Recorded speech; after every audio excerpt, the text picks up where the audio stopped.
Excellencies, former governors,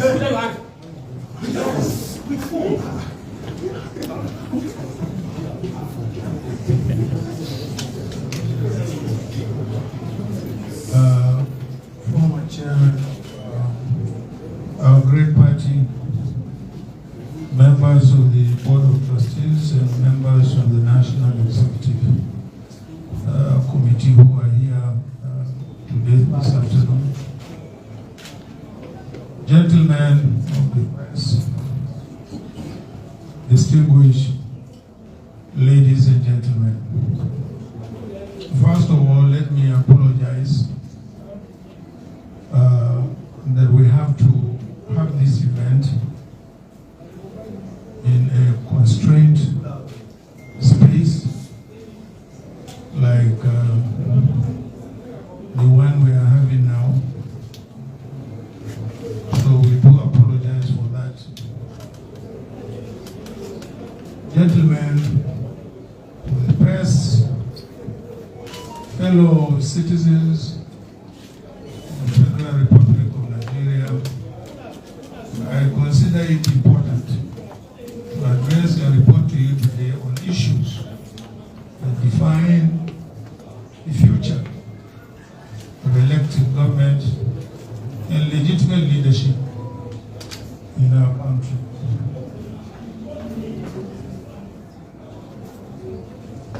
Political leadership and active citizenship matter because there are ways through which we all work together to build a country that works for all who live in it and who will come after us.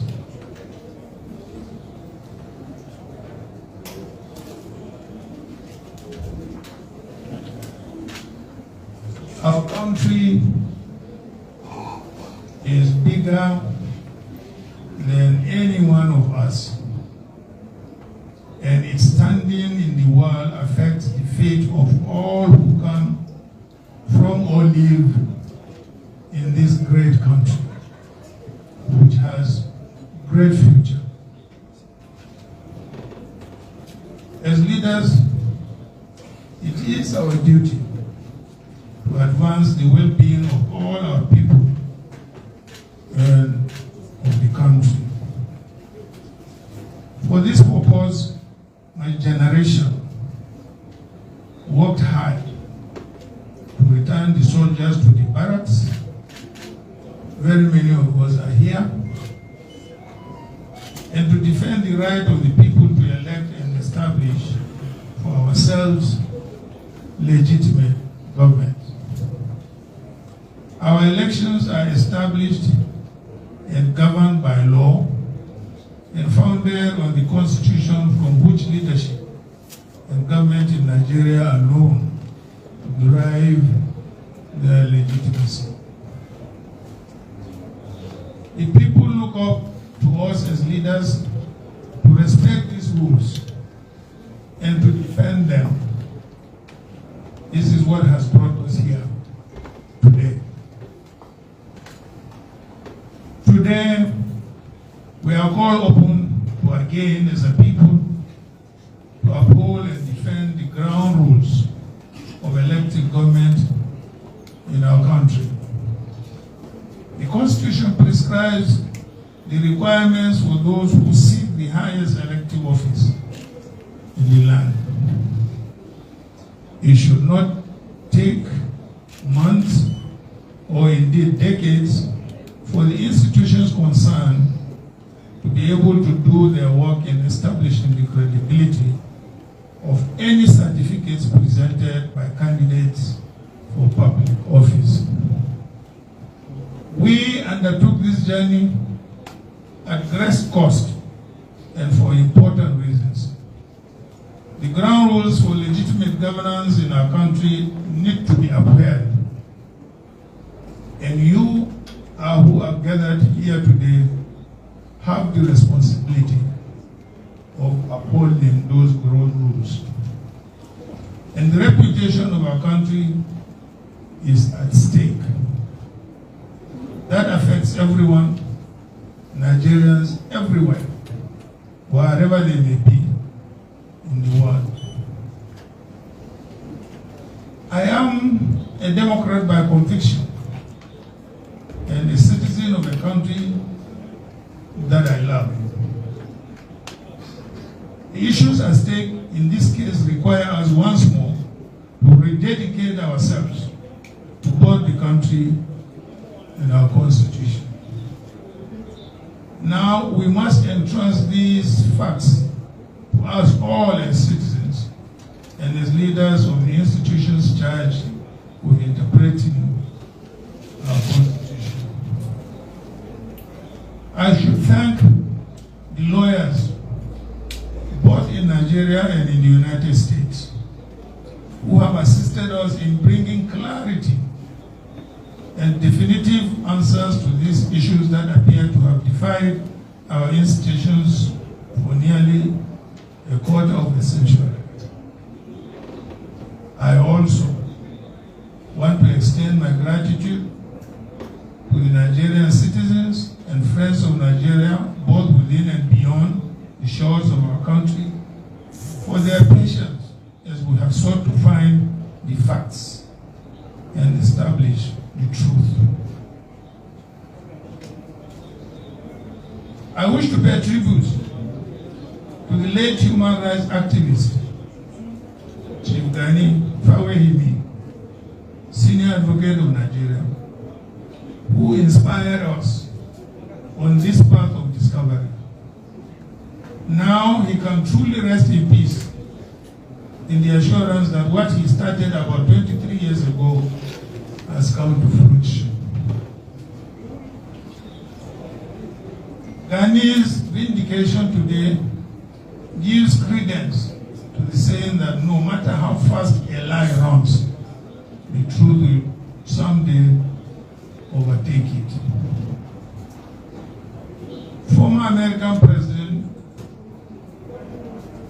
Thomas Jefferson once said, and I quote, "If I had to choose between government without newspapers and newspapers without government, I wouldn't hesitate to choose the latter." From exposing the Watergate scandal and unraveling the dubious certificates of politicians, journalists have maintained eternal vigilance by bridging the gap and stepping in when other arms of government failed. It is for these reasons that commendation must be given to David Hunde, an independent journalist whose extraordinary work and those of many more young people like him has become a source of inspiration. Special thanks must be given to the millions of Nigerian youths and citizen journalists too, who continue to put out the truth online even when no one is listening. Indeed, the price of liberty is eternal vigilance. They have put the country first in their firm commitment to unravel the truth and hold leaders accountable. This gives me the hope that we have worthy partners in the struggle to claim the country we call our home. This quest is not for or about Atiku Abubakar. It is a quest for the enthronement of truth, morality, justice, and accountability in our public affairs.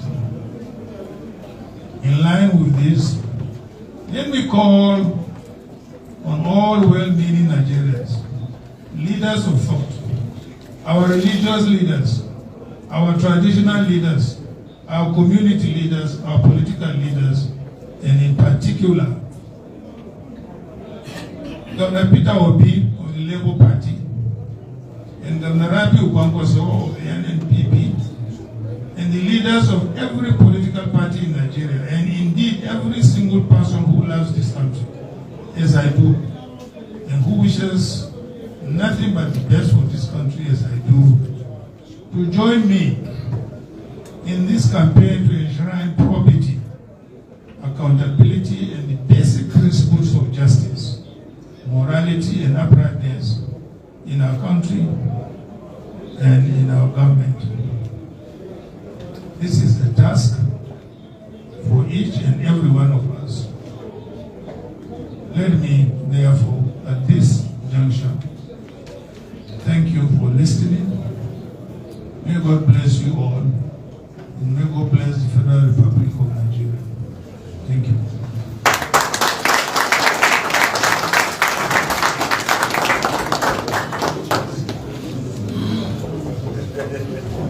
Thank you, Your Excellency, former Vice President, candidate of the People's Democratic Party in the last presidential election, and by the grace of God, the next president of the Federal Republic of Nigeria. This we ask you. Well, we have friends in the house, we have colleagues in the house. All technical questions will be taken that has to do with law will be taken by our friends. So, let's choose a quarter this day.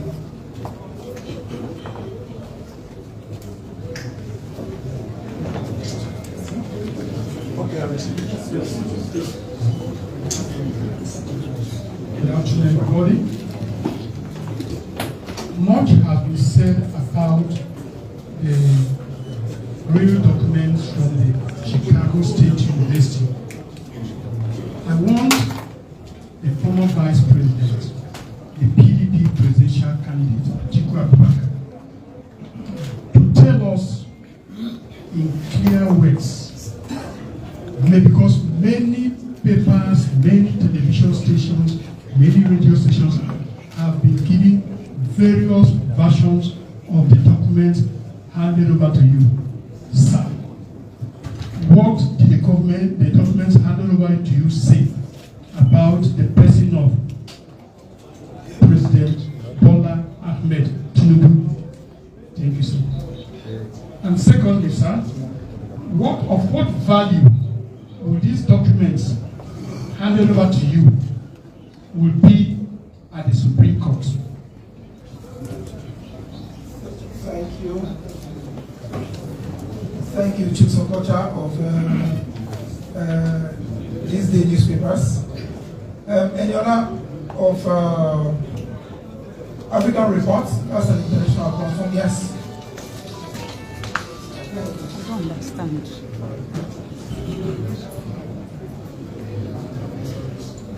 Good afternoon, Your Excellency, colleagues, and everyone here. A spokesman for the president said that what you were doing against the president is a form of betrayal. And they said that in 2007, the president gave you a platform to run with and all that. And now you are, embarrassing him on an international stage. Would you fear that this bond between you will be permanently broken? Thank you.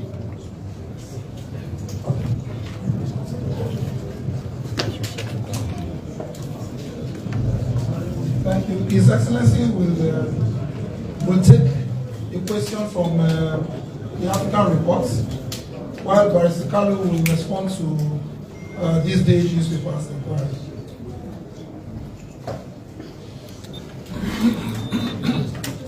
Well, I beg to disagree with Bola Ahmed Tinubu.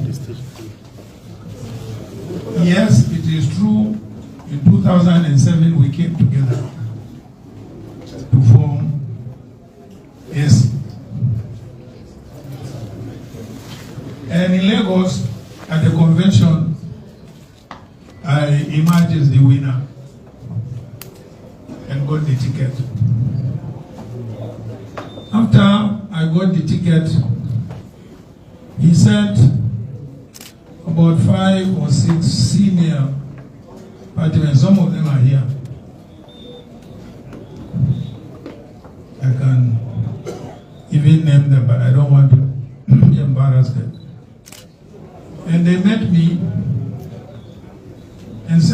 me that Bola wanted to be my running mate. I said, gentlemen, you are all old enough. And apparently, virtually all of you are Christians with the exception of only one person. What would be your reaction to have a Muslim ticket? All of them said, we totally object to it. I said, then why didn't you tell him when he was giving you the message that, look, Mr. Tinubu, the message you are giving us, we don't seem to agree with you. Why are you coming then? And that was the end of the political relationship. He broke away, went and supported Yar'Adua. So, what is the ground for him to say that I betrayed him? But those of you who are old enough will also remember that in 2003, the PDP took over all the southwestern states, with the exception of Lagos. I stood between Obasanjo and himself. I said, no, you can't take over Lagos. Leave it. And he left it. So who is indebted to the other? Is it me or Bola Ahmed Tinubu? But there are other things which I would not want to go into. But I vehemently deny that either I stabbed him at the back or did not do him whatever. Thank you. And today I will not do Muslim tickets. I don't have to be president because I don't believe it is right for this country. It's not right. Absolutely wrong. We are multi-ethnic and multi-religious. And our government should reflect our diversity and our composition. Thank you very much.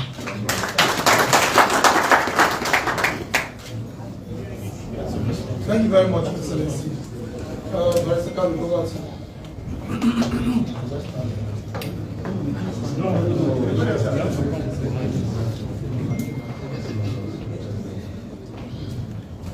On the certificates issued or released by Chicago State University to the lawyers of Alhaji Atiku Abubakar. These are the documents.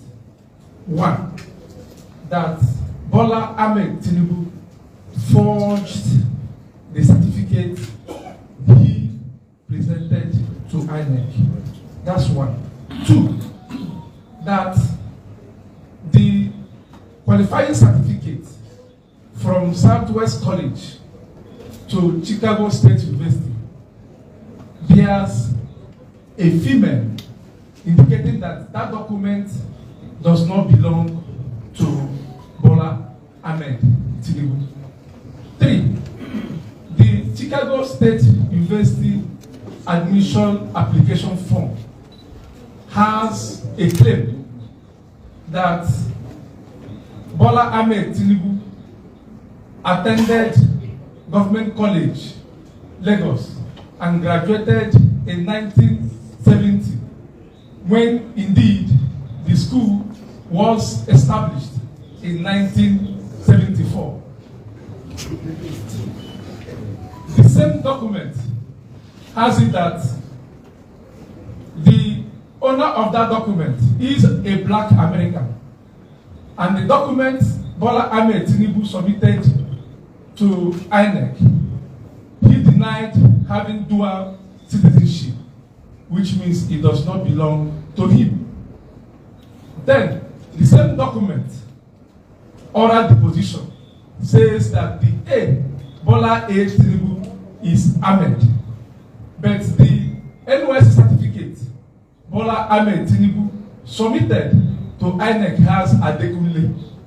I don't know where the Adekunle and the Ahmed emerged from. So, on the second arm of your question, of what use will it be in the Supreme Court, it is very, very clear that from the central authorities, the Supreme Court has held that they can accept a party to adduce fresh evidence as long as certain conditions are met. And from what transpired in the proceedings in U.S. courts, that condition has already been met. So, as we speak, our law is very clear that a party at fault cannot be allowed to enjoy the fruit of his illegality. That is our answer to your question. Thank you. My name is Carlo.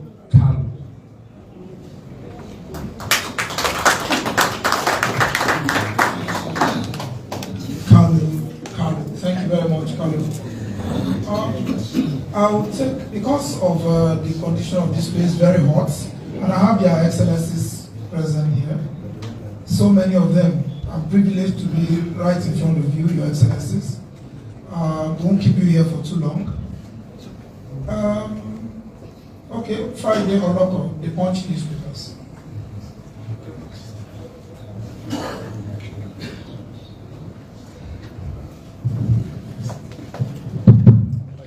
Good afternoon, Your Excellency. My name is Friday Loco. I work with Punch newspapers. Well, there were been rumors flying around that because of this issue, this alleged certificate forgery, that some persons have reached you by way of trying to intervene, to put pressure on you, purportedly from the president, for you to step down on this matter. If it is true, will you step down on this matter? That's one. Secondly, you are fighting this cause. What's the fate of your business interests? Do you fear that maybe, should you continue, that your business interests might be threatened because of the powers from the presidency? Thank you very much.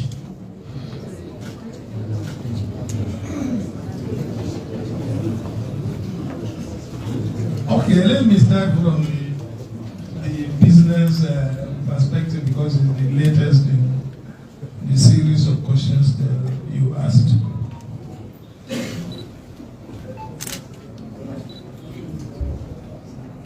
Yes, as you might have read in several other places, I was, in fact, not involved, in fact, I was the founder of one of the biggest oil and gas logistics company since the military area. And as soon as Buhari government came, even though we had license, we had got nothing to do with government. We were only contractors in logistics to the oil companies, not government. But as soon as Buhari came, all those contracts were revoked and taken away from us till today. So I'm not doing any government business. Yes, I'm in other businesses, agriculture, manufacturing, and so on and so forth. So that's as far as government business is concerned. So I'm not scared of any business being taken away from me. It has already been taken away from me since the beginning of 1990. Since Buhari's time. They took it and distributed it among themselves. So what was the other question?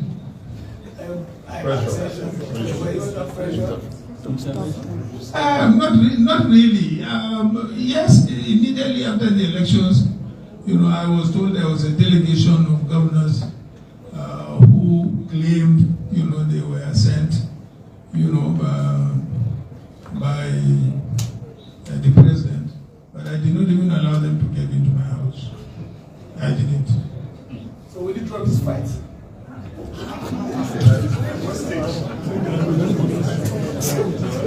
I will only drop the fight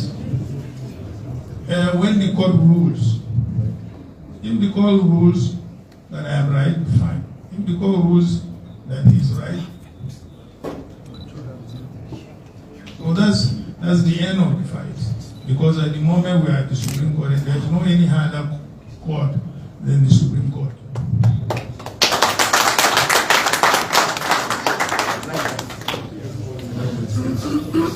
Thank you, Excellency. That will be my esteemed colleagues. I know that you have so many issues